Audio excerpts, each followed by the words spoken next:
What's up, YouTube? It's your boy. I'm back. So, today, in this video, I'm going to be talking about rods and pistons and bearings, okay? Here's the deal, guys. I'm not a master mechanic, okay? So, there's going to be things that people are going to disagree on, and this is going to be one of those things. There are going to be people who are going to tell you to do it different ways, and that's fine. This is how I'm telling you to do it. There are different ways to do this, but I'm going to approach this the most logical way possible because I'm just a normal guy doing normal work in my garage, okay? And I don't have a whole bunch of tools, right? I got a ring compressor kit, and I got a cylinder hone that I'm done with, right? It's over there, okay? Alright, back to the video. This small block Chevy piston, right? So this motor's been reworked before. This is a 30 overbore piston, right? 30 thousandths right there on the piston. There's the numbers. This bearing, this is the top bearing, right? So this is the top of the rod, the big end. This bearing, the top, this is the bearing that sees the power stroke. This is the bearing that is the bottom end, and it sees the forces of the rod and piston traveling upward, and it has to handle the deceleration of the piston and rod, and that mass, well, it's kind of heavy, so it causes wear and tear, but not as much wear and tear as the engine's combustion stroke making power. For demonstration purposes, I've already cleaned everything. On this bearing here, you can see it says that 0.010. This is a 10 thousandths oversized bearing. Okay, so this means that at some point or other, probably the same time when they machined the bore and bored the cylinders 30 over, the crank was machined and it is 10 thousandths smaller. To make up for this difference, we have 10 thousandths larger bearings. Everybody tracking what's going on here? Cool. I hope everybody understands. So, I've just cleaned everything. This is going back in the motor. Cylinder bores have been honed to the best I can get them. This bottom bearing hasn't worn into the copper yet. This top bearing has.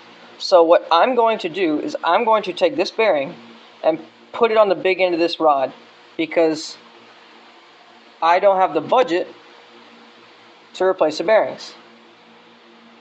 So my thinking is that this bearing is less worn out than this one.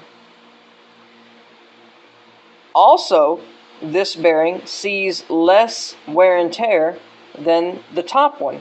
So if I put the bottom one on the top, then I will theoretically get more miles out of the motor. Everything will be happy for longer. Because it seems like this bearing will wear out first, and this bearing wears faster, and this one wears slower. So if I put this one on top and vice versa, it should reverse things. And now we should be working on this one faster and this one slower. So this thing being a little bit more worn out, it sees less of a force. So we should be good. We should be good. That should be a thing that I can do and get away with. Now, one of these bearings was really trashed up, and I bought a new bearing for it. It's this one, number 1. Okay. I bought a new bearing. It looks pretty bad. Okay. But the rest of them, they look nearly identical. The wear and tear is even on them.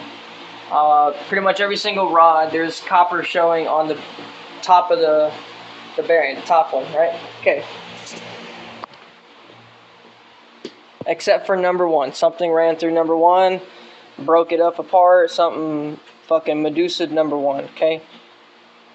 God dang piece of metal done standed on number 1. So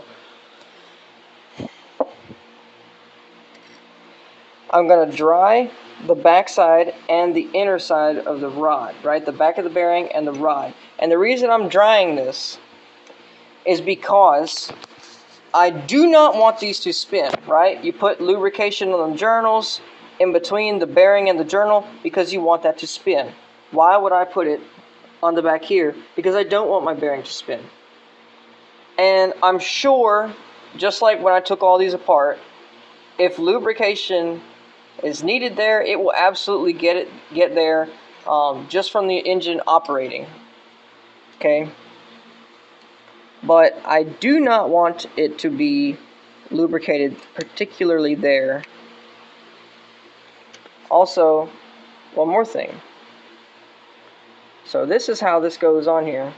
The tangs go to the tangs, right? See where your two tangs here?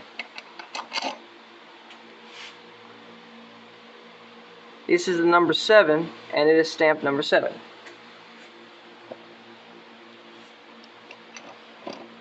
The way these come apart, pay attention when you take these apart. See how this just simply comes on apart? Also pay attention to the coloration. If there is like blue, or the rod cap is like blue, that's an indication of heat. If it's discolored, it means it got hot.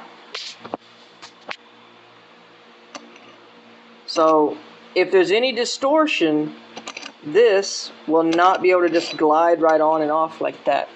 There was one of them that it was a little hard to come on and off. There was no discoloration. These little flats here, these flats, both on the rod cap and the rod, you want them to be clean and free of oil and any kind of debris, because those have to mate perfectly to set your clearance perfectly. For everything to work right, it has to be clean.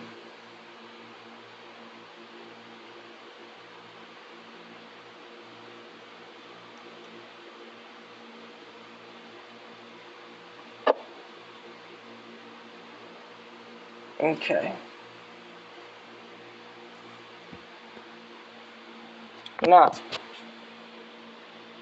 Now that this is in place, I'm going to move my rod up like this. Right now I have it balanced. I don't think balancing it is a great idea, but I got one hand because I'm doing a YouTube video. I got my assembly lube. This is Lucas oil. Alright, not an advertisement, but I like the stuff.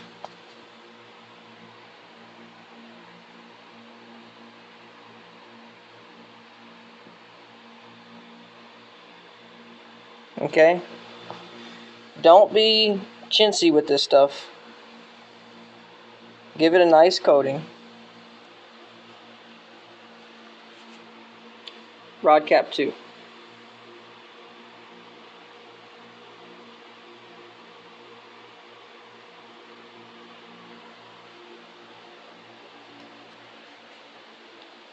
Okay. So now what I'm going to do is I'm just going to, with my finger, move this around, get it nice and on there. I put a little bit too much on the rod cap, so I'm going to take some of that and bring it over here. Okay. This stuff is important. Assembly lube is very important. So I'm putting assembly lube. This stuff has zinc in it. Assembly lube is thicker than oil. Some people just use oil. I like assembly lube. I have not yet had a problem with assembly lube. I've done 2 of these motors. I know not a crazy amount, but I've heard testimony from people who say that they have done hundreds of motors and never ever oil primed the engine with a drill. They just use the assembly lube, and for that first 5-10 seconds of the engine turning, for the oil pressure to build up, the assembly lube is able to protect the motor, and you're free of failures. If you are doubtful, go ahead and oil prime the motor.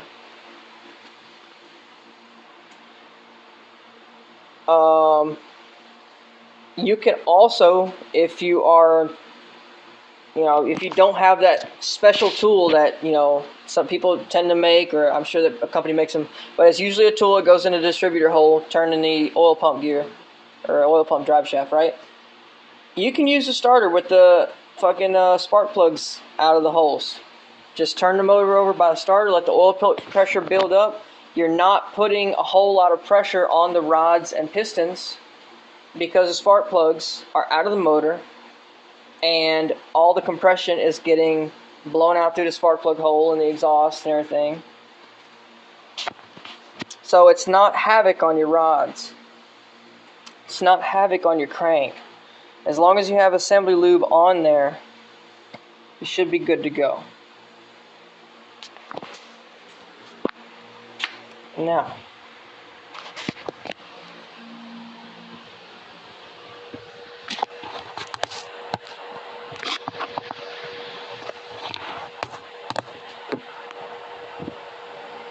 okay.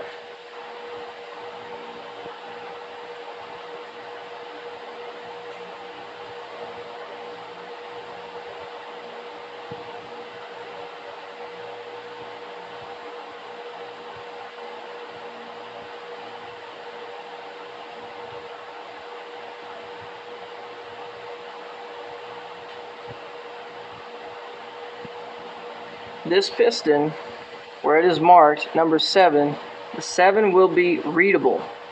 I put these rubber hoses on there. This is a really good practice because the end of these rod bolts, when you're sliding it in, can bang your crank journal and nick it. That's bad. So this will actually cushion it and stop that from happening. Now, this is number 7 piston. I'm going to set this in like so. Try not to get my dirty, greasy hands on it.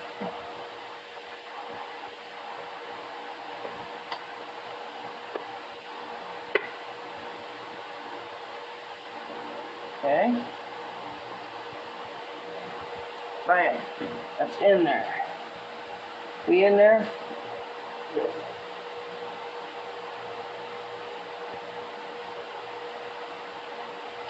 I got my ring compressor. This is a loaner tool.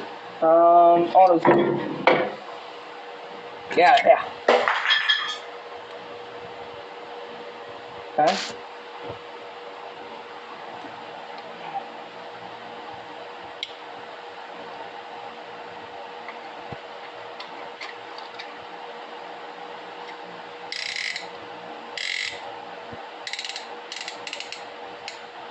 Ring compressor's on.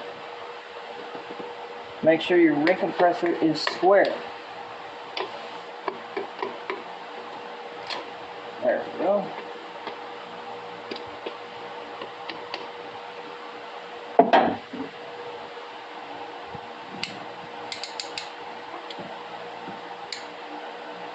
Okay. Now,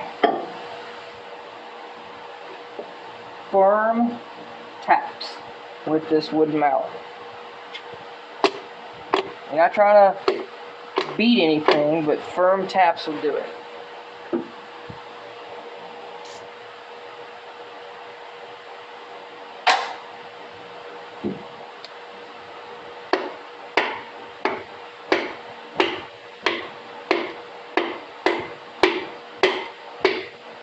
Oh, damn it.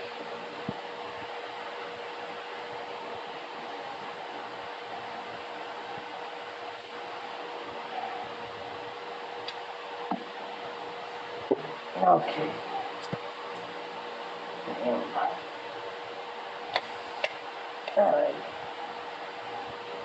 Alright, see that? Fucked up. Not the end of the world.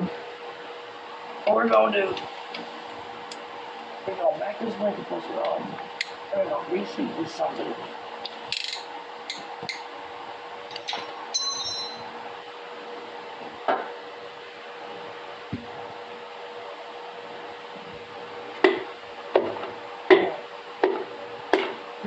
There we go.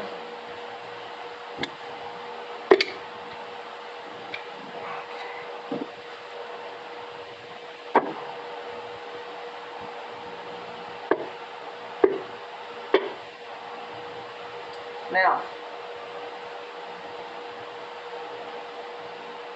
a light lubricant is helpful. So you can use WD, you can use PB Blaster.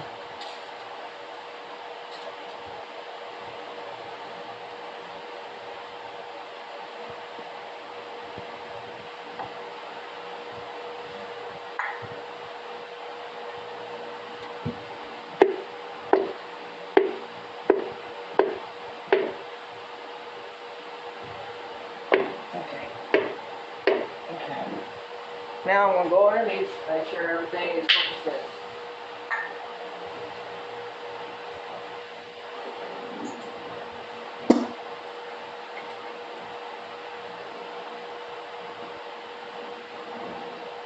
Okay. Now, those rubber hoses that I put on there, they're going to guide the rod onto the crank bearing, because they are long enough to do that. Oh, just get out of my way.